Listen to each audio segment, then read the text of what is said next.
Hey gang, this is Andy over at Falco Canine Academy. We're going to be talking about compartmentalized training for detection dogs. It actually is for pet dogs and police dogs, but in this case in particular, we're going to be talking about detection dogs. And as you know, we got these two dogs that we're training right now for bed bug detection. We have Ollie and Flash. Last time I did a video, I had Flash. Today we have Ollie. So the only thing we're going to work on right now is the sit. Now I know that seems very what's the word? Very, I don't know, easy for most people to do, to teach a dog to sit. And why am I talking about the sit when it's probably one of the most basic things or most basic behaviors that you train? It's because that it's super important to make sure that you are, as you're training the detection, the job of searching, finding, detecting, and then alerting is that you compartmentalize each one of those steps. Now, there are certainly, sorry, it's really bright out here. There are certainly some dogs that when you're beginning the detection dog or imprinting the odor, that the dog sits for you right off the bat. Now that's really cool. When you have some dogs that right away will come to a sit during the training of the odor, it just saves you from having to teach the sit or work on the sit separately. If you have like these dogs here, Ollie here, and then Flash, who's going to be up next, they had no obedience, have no training whatsoever, have no experience on a leash, and so you have to really, as you learned on some of the other videos, is that we had to teach them about the leash. You know, what does the leash mean? You know, it's not something to be worried about. Is it, you know, it's not a snake that's chasing your feet, which are some of the things I think that dogs believe in the beginning because of the way they react, right? They're jumping around and go, what the hell is this thing following me for, and why is it chasing me, when you let go of it, that kind of stuff. So we got the leash. We begin imprinting the odor, which is simply attaching the toy to the odor that we're trying to train. In this case, it's bed bugs. And now I got a little food, which is often, especially for Labrador Retrievers, the easiest way to train a behavior is using some type of food, a treat that they really like, a high value reward. And it can be a tennis ball too. Sometimes the tennis ball is the perfect thing for training to sit. Just understand that it's individual to the dog, and how compartmentalized you get is based on a little bit on the dog, but also you know, how young the dog is, and sorry, I'm hearing noise from over there, and you know, what the dog's experience is before you get them, because in some cases I've gotten dogs that are already trained to sit, but that's not the case with these dogs. Now I'm going to have to tilt the camera down a little bit so you can see the dog, and I'm going to back up just a little bit, so it may be difficult to hear, but I have a mic that's attached separately, so you should be okay. It is a little bit windy. Sorry, you got to think my hand's clean when you do that. You don't want to have any nastiness on your hands when you're doing this. So, and I'll speak up a little bit. And so it's very simple. Again, this is something that's for most people, if your trainer's watching this, is very elementary and not that big of a deal. You can see Ollie is already going into the sit. So this is probably our, I don't know, third or fourth session. In the beginning, remember I was talking about with Ollie, we were really just more worried about him being able to handle this leash and it not being a big deal. Well, that took a few days. We also had the few days leading up before that where we just wanted the dog to get used to who we are as human beings that are going to be part of the training team, feeding him, caring for him, and that kind of stuff. And then we did the leash thing, and then we start imprinting the odor. And about the same time, depending, we start teaching the first behavior, which is the sit. I don't worry about heeling. I don't worry about a down. Unless I have a dog that's just completely obnoxious, that's you know, knocking people down, knocking the trainers, whatever. You know, I'm only compartmentalize these very minor things. Now I'm training the odor. We've already handled the leash, and now we're making sure and train the sit. So with a dog like this, what I do quite often is I drop the leash on the ground and I stand on the leash so the dog can't go anywhere, especially if that's one of the concerns. And then I tell the dog to sit. Nice. So this just started the other day where I say the word and the dog actually does it. This probably took about 4 or 5 sessions. I had to take and put my hand on the dog's rump. I had to use the food to lure the head up a little bit so the dog would rock back onto that sit. So all the things that most trainers already know how to do to get a dog to sit probably took place with the training of this dog. In some cases you use a leash correction that goes straight up to the sky. Neither one of these dogs needed a leash correction to begin that process. It was more or less just taking the dog, standing on the leash, and then giving a little like a finger push on the hind quarter so the dog kind of dropped down. And the moment the dog did that, then I gave the dog a treat. So now we want to move the dog around a little bit. Come here, buddy. And now we want him to sit in different positions or different spots. Sit. Nice. Nice. So he's an aggressive. He takes the treat with aggression.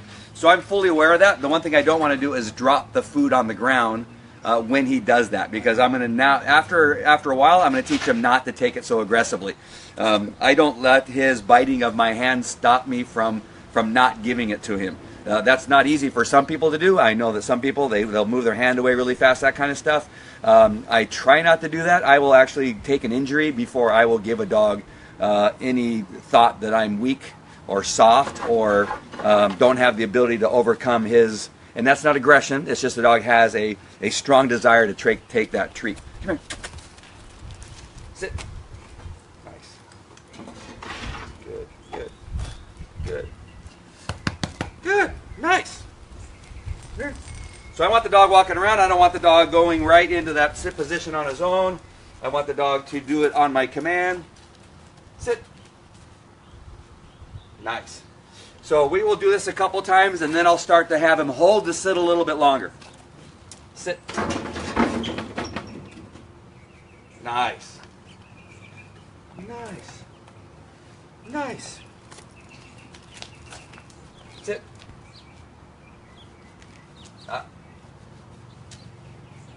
Nice. No. Good. Nice. Very good. So I just give him a little verbal no when he starts to grab my hand too aggressively to stop him from doing that. You know, the tendency for some trainers to get really harsh on the dogs. Again, if you can take that bite, those teeth hitting your hand, if you can take it and not give it up, the dog will, in many cases, not maybe a Malinois or a very strong, aggressive dog, but a dog like a Labrador Retriever who just simply wants that treat will hit your hand a couple times with his teeth. He may cause you to bleed, that kind of stuff. Again, only do this if you're professional and don't get hurt. Sorry about my head there. Don't get hurt. But I would rather take the injury and the hurt than give the dog, again, something that he doesn't deserve or hasn't done it in a way that I'm pleased with. Sit.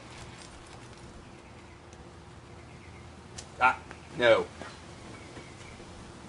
Good. Very nice. Very nice. Good. Come here, Ollie, over here. Sit.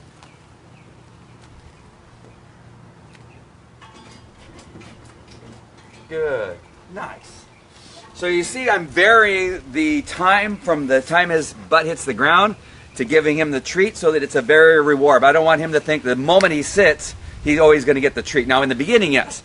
But as soon as I can, have him hold that sit a little bit longer. That will lead us then when I need the dog to sit and hold the sit at the find when he's actually searching for the odor and finding it, and the sit becomes the alert behavior that I'm looking for, right? So I want to start sitting him up now for in the future when I'm going to need him to hold that sit to really indicate to where that thing is. So I got a couple more here left in these patties that I'm using. Good. Sit.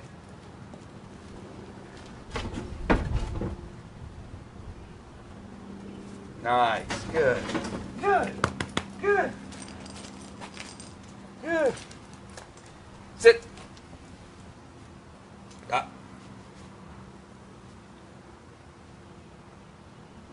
Good. So right now it's too soon, but later I'll begin moving around after the dog goes into that sit behavior. But right now it's too soon. You could probably tell if I were to move even slightly, he would get up, and then we'd have to begin the you know, say the command, have him sit again, that kind of stuff. So right now I'm just want him to now sit and hold it. I'm not going to add in the movement until I'm sure that he understands the sit means down.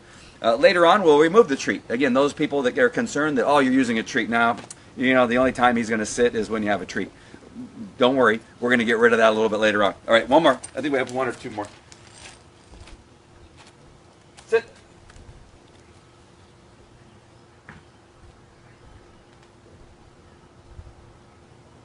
Nice. Good. Good. Good.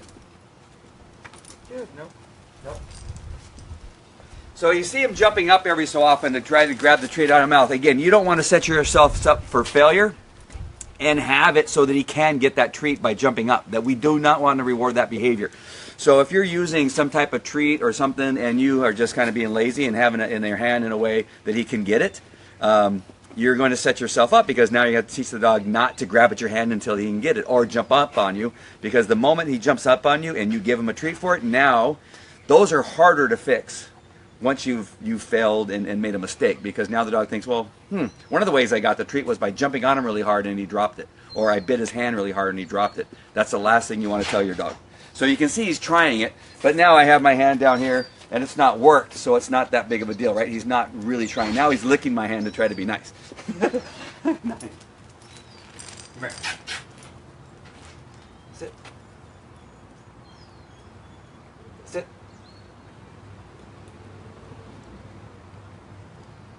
Sit. Nice. Nice. Did you see that? We had a little brain fart, right? So up to that point, my very last treat, what ends up happening? It's the worst. It's the worst repetition out of all of them, right? And so he had a brain fart, right? He heard the word sit, and up to that point, he heard the word sit 4 or 5 times, and he sat. The very last time, he doesn't sit. So either I went too far and didn't take the good repetitions and be happy with those, and then end the exercise and walk away, or simply he just had a brain fart. In most cases, because I was trying to do more for you, the audience, and talk a little bit more, I went a little bit too far, right? And so the excitement of getting the treats, the excitement of performing the exercise, of him hearing Flash back there, jumping up on the fence, and because now Flash is jealous that Ollie's getting some training. So do I want to end on that note? No. So I'm going to go over here. I'll be right back. I'm still with you guys. I'm just off camera. I'm just getting one more treat. So I'm going to get one more. I'm going to get one more treat, and I'm going to break it in half in case I have to do it twice more. If he does it well on this very first try, I'm going to give him both treats. All right. If he doesn't, it allows me one more opportunity to try to get a good repetition to end on, and so that way we end on a positive note. Sit. Nice. Good. Good boy. Good boy. Good boy. All right. So later on, now that once we have the sit becoming pretty reliable for the food, I'm then going to switch to the tennis ball, and this is I would not I would not do this if I wasn't on camera with you guys. I can see there's some comments coming up there. I'm going to try to read the comments. Excuse me, but later on, not now in this session, but only in the session with you, because I just want to show you what would happen next. Is I want him to know now that performing the sit will now get him the toy. All right, so we're going to bring that in later. Hold on, I'm going to have a coughing fit.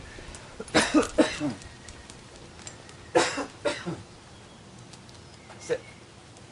Nice. Good boy. He's not a very good catch. All right, so later on, here I'm going to move the camera back up so I don't have to slouch. Oops. Completely pulled it off. Hold on one second. All right. All right, so so you can see that the transition will be pretty easy, right? Because he likes the tennis ball. I brought out no water. All right, while he's going to get in that ball. All right, so you can see later on as we are doing it for the food, that we're then going to transfer over to him sitting for the toy, and then that's when I'm going to put the two together. That's why you're not going to see me go do a detection exercise or an imprintation exercise, imprinting the odor. I'm not going to do that. We're doing the sit, we're training the sit separately than imprinting the odor, all right? Because I want them to be, worked on individually. Again, for those of you that are trainers or watching, go, well, I do all of them. No, okay. So if I have dogs that are working really fast and really well, then, within a day or two, we can go right into the next exercise. It really just depends, right? So in this case, because these dogs are so green, they're young, they're only a year old, there's so many things I got to work on individually to make sure that we make each one of them strong. I don't want any of one to be weak and the other two to be strong, because it'll be that one weak one that'll slow us down, right? It's that one weak link that messes up everything, right? In a football team, a hockey team, in training a dog, if you leave a weak link, it's going to be the thing that you're going to see the most, right?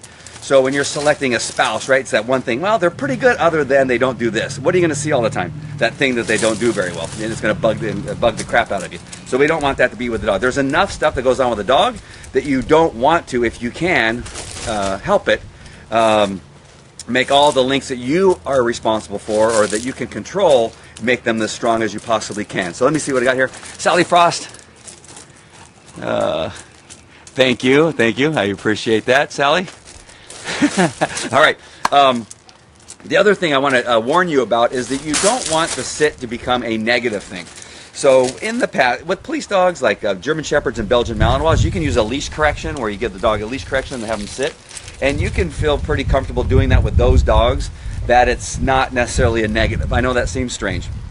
But the reason you don't want it to be negative, because once you start having the dog performing the search for the odor that you're training, and now you're going to incorporate the behavior of the sit, if it's a negative, what will end up happening is sometimes the dog will avoid the odor that you're trying to train, because now that you've associated something negative to it, the dog won't go to it, right? And so in some cases the dog will smell it, and if he really thinks that sit is a negative, the dog will avoid the thing that you want him to find because of the potential negativeness that the dog perceives from finding it, and that is having to perform the sit.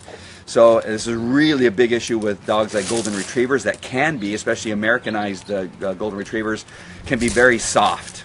And so if you're using a correction to train the sit, that is a negative.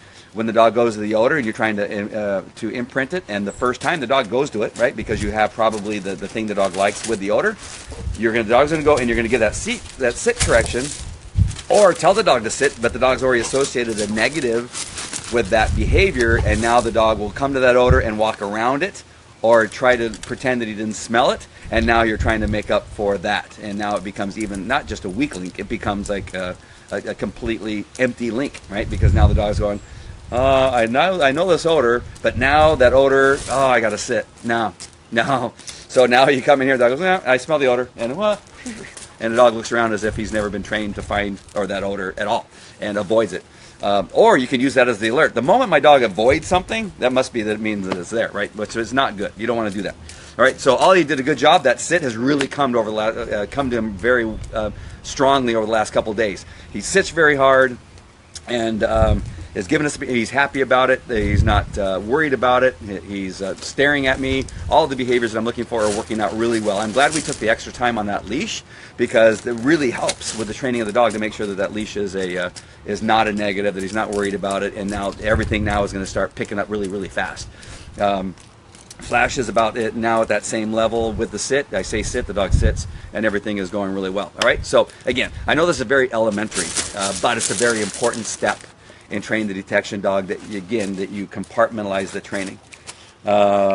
All right, I got a lot of phone calls to make. I've been bombarded and on the phone all day long, so I want to make sure and get out here and talk a little bit about the training process, because I think there's going to be a couple days here where because I am going to be trying to fitting the training in amongst some other stuff, that I'm not going to necessarily be able to set up the cameras and do all the extra work. I want to make sure and do the training properly and effectively, but when I have to set up the cameras and get everything going and spend time talking to you, a 5-minute training session turns into 10, 15, 20 minutes, and I want to make sure and not compromise the training just to set up a video. But I should be back on camera probably on Friday, where we can see the progress with maybe flash. The next video maybe will be a flash. It's hard for me to do both dogs in one setting, because I have to go and leave, and then you guys see nothing but and hear nothing for the time period that I'm going and fetching the other dog. So if I get some other help or standing by with the dog, then I'll do that. All right, hope that was helpful. If anybody has any questions, because I do know that others are watching this on other platforms like Secret Bedbug Detection Dog, Facebook group, and Train the Dog Trainer, and probably Police Canine Recruit, Police Dog Recruit Facebook pages. If you ever want to reply or ask a question and you're watching this, in most cases, if you just go to the top, you'll see where the video is coming from. Originating from, you're going to click on that link and then go to that Facebook page, which is usually Falco Canine Academy's Facebook page, and that's where you're going to type your comment so I can see it. All right. I saw the other video that I did had something like 600 views or something like that. So I know a lot of you are watching. You're just not all watching on the same Facebook platform. And so I apologize because I noticed there are questions coming in. Again, when you have that many people watching, up to 500, 600 people watching, I know, and I'm sorry that you're probably typing comments and saying something that you're full of crap, Andy, that's stupid, or fantastic, like Sally, my friend, and I'm just not seeing it, and I apologize. But if you want to make fun of me or think that what I'm telling you is not good, you're going to have to go to the Falco Canine Academy Facebook page in most cases and reply to that. All right? I hope that is helpful. Oh, don't pee on the leash. And I will see you at the next one. All right, take care. Bye. Thank you for the hearts. Thank you for the love. Thank you for the thumbs up and the wows and the oohs. All right, take care. Bye.